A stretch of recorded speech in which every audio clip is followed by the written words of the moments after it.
Assalamualaikum warahmatullahi wabarakatuh. Alhamdulillah wassalatu wassalamu ala Rasulillah wa ala alihi wa sahbihi wa man walah. Bertemu kembali kita pada siri ini dalam topik panca indera yang dimanfaatkan. Baik, firman Allah Subhanahu wa taala, A'udzu billahi minasyaitonir rajim. وَلَقَدْ ذَرَأْنَا لِجَهَنَّمَ كَثِيرًا مِنَ الْجِنِّ وَالْإِنسِ لَهُمْ قُلُوبٌ لَا يَفْقَهُونَ بِهَا وَلَهُمْ أَعْيُنٌ لَا يُبْصِرُونَ بِهَا وَلَهُمْ آذَانٌ لَا يَسْمَعُونَ بِهَا أُولَئِكَ كَالْأَنْعَامِ بَلْ هُمْ أَضَلُّ Ulaika humul ghafilun. Baik, kita akan sama-sama baca lagi dengan potongan demi potongan ayat berserta dengan terjemahan. A'udzu billahi minasyaitonir rajim. Walaqad zara'na li jahannam. Sesungguhnya kami jadikan untuk penghuni neraka Jahannam kathiran minal jinni wal ins, ramai daripada golongan jin dan manusia. Lahum qulubun la yafqahuna biha, mereka mempunyai hati tetapi tidak mahu memahami ayat Allah dengannya. Dengan apa? Dengan hati. وَلَهُمْ أَعْيُنٌ لَا يُبْصِرُونَ بِهَا, dan yang mempunyai mata tetapi tidak mahu melihat bukti keesaan Allah dengannya dengan mata.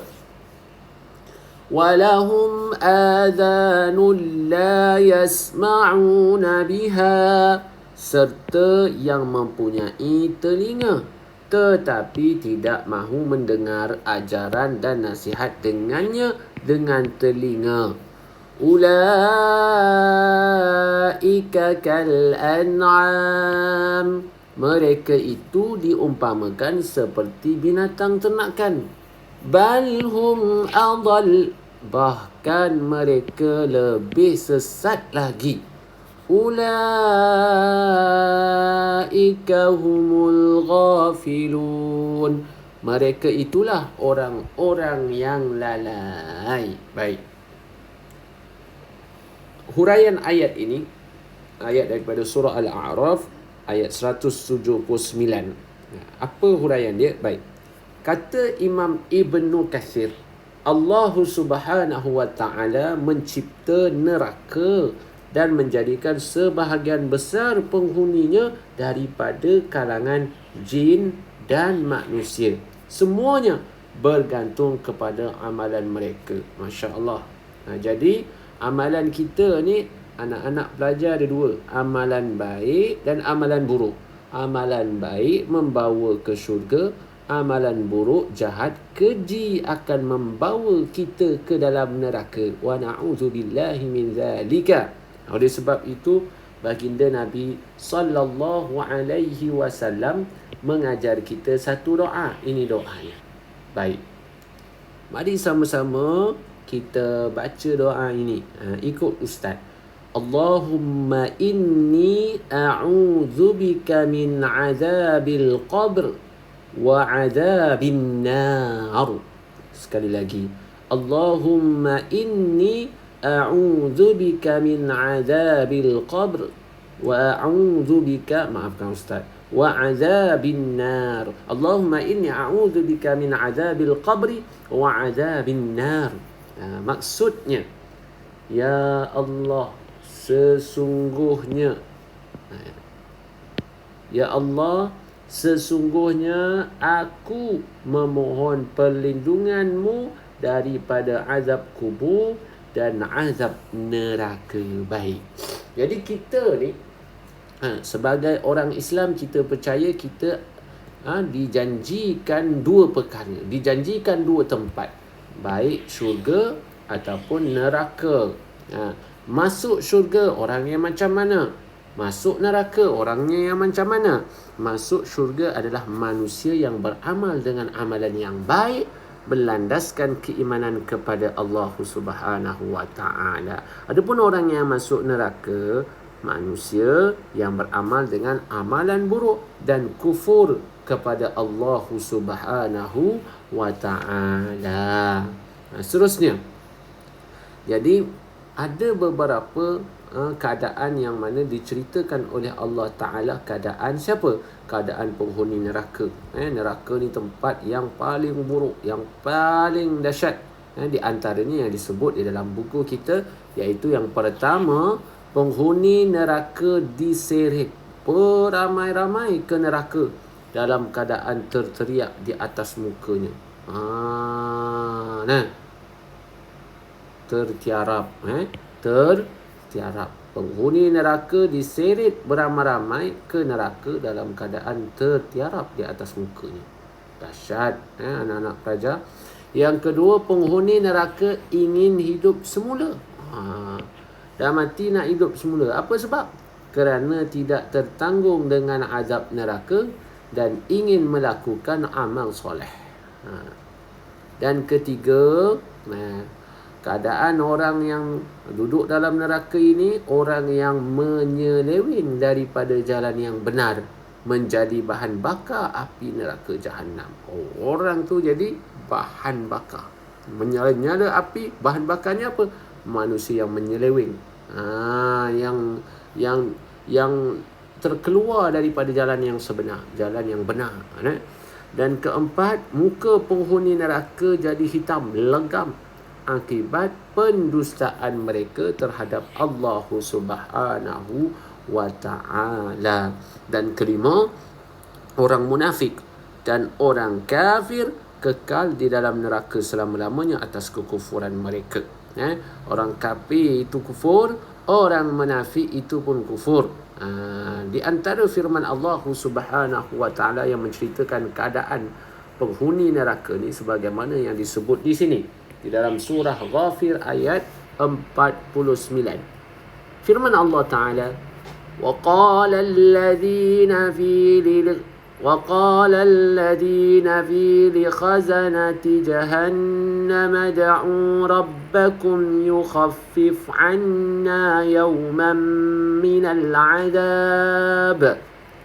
Maksudnya, dan berkatalah orang yang di dalam neraka kepada penjaga neraka Jahannam, pohonlah kepada Tuhan kamu agar dia meringankan azab daripada kami sehari-hari. Minta, penghuni neraka ni minta supaya diringankan azab.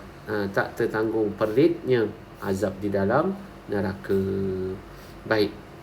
Jadi apabila kita nak terselamat daripada neraka, kita mestilah berusaha untuk masuk ke dalam syurga. Masuk dalam syurga kena ikut kebenaran. Bagaimana cara untuk kita mencari kebenaran? Pertama, memahami ayat-ayat Al-Quran dan hadis Rasulullah sallallahu alaihi wasallam. Yang kedua, mengambil iktibar daripada tanda-tanda kebesaran Allah Subhanahu wa taala sebagai pencipta melalui kejadian alam semesta. Yang ketiga, mata melihat segala ciptaan Allah Ta'ala seperti melihat kejadian gunung, ganang dan laut, dapat menambahkan keimanan.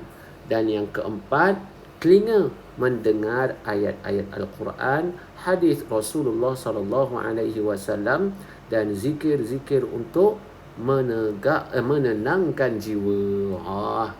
Habis tersasul-sasul kali ini, sedih kali ini, jadi minta maaf banyaklah. Seterusnya, bagaimana cara kita nak memanfaatkan panca indera pula? Kita kena bersyukur. Antara cara kita nak bersyukur ialah kita memanfaatkan panca indera untuk apa? Untuk mencari kebenaran dengan mencegah kemungkaran.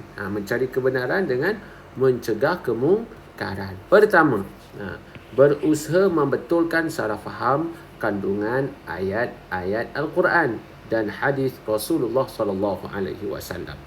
Yang kedua, berusaha menyedarkan manusia supaya tidak lalai daripada merenung tanda-tanda kebesaran Allah Ta'ala yang ada pada alam semesta. Dan keempat, berusaha menjauhkan diri daripada melihat perkara yang haram.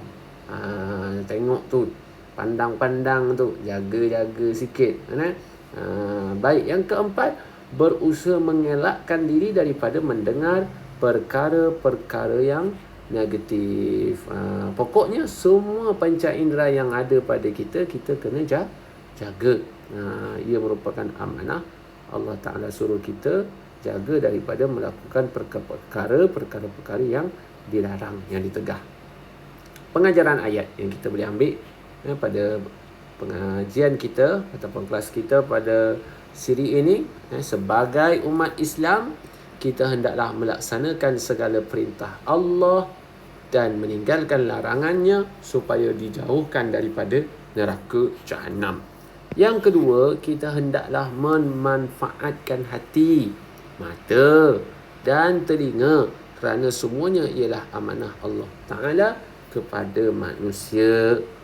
Sebagaimana firman Allah Ta'ala di tepi ini, di dalam suratul Isra ayat 36. Firman Allah Ta'ala, Innas sam'a wal basara wal fu'ada kullu ulaika kana anhu mas'ula. Maksudnya, sesungguhnya pendengaran, penglihatan dan hati semuanya akan ditanya apa-apa yang dilakukan. Dipertanggungjawabkan, dipersoalkan apa yang kita lakukan. Dan ketiga, kita hendaklah menzahirkan kelebihan manusia berbanding binatang ternakan dengan memanfaatkan panca indera untuk kebaikan dunia dan di akhirat. Biar kita ada beza, kita sebagai manusia biar ada beza dengan binatang.